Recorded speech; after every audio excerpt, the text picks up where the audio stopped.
They called him a genius. They called him a visionary. But no one realized he was also the man audacious enough to sell an international airport that didn't belong to him. Leonardo Leo Moretti wasn't born wealthy. He grew up in a small town, far from the flashing lights and polished marble floors of international business. But he had something more dangerous than money. He had charm. And charm, he learned early, could open doors faster than any key. By the time he was 30, Leo had reinvented himself as a global infrastructure broker. He spoke 5 languages fluently enough to impress anyone who didn't speak them. He wore immaculate suits, always tailored to perfection. Everywhere he went, people assumed he was someone important, so they treated him like he was. But the truth? Leo didn't own anything. He didn't run any major company. His so-called empire existed entirely on paper fake websites, forged documents, rented offices, and elaborate lies stitched together like a perfect suit. Still, nothing he had done yet compared to the audacious crime he was about to commit. Westridge International Airport was massive, millions of passengers per year, hundreds of employees, and owned entirely by the government. It was not for sale. It was never going to be for sale, and everyone knew that. Everyone except Leo, who saw an opportunity no one else would have dared to imagine.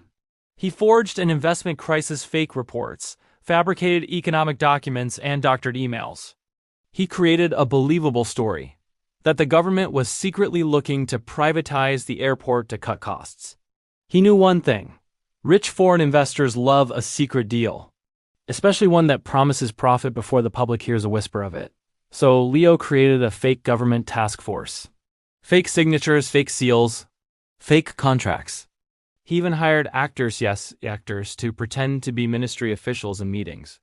To sell the lie, he rented government-style conference rooms, hired a chauffeur, and even printed temporary visitor ID badges that looked official enough to fool anyone. By the end of 3 months, his investors were convinced.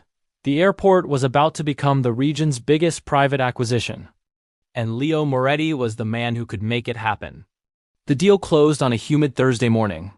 The lead investor, a billionaire from the Middle East, signed a transfer agreement worth $48 million, far below the real value, which made it feel like a once-in-a-lifetime secret bargain.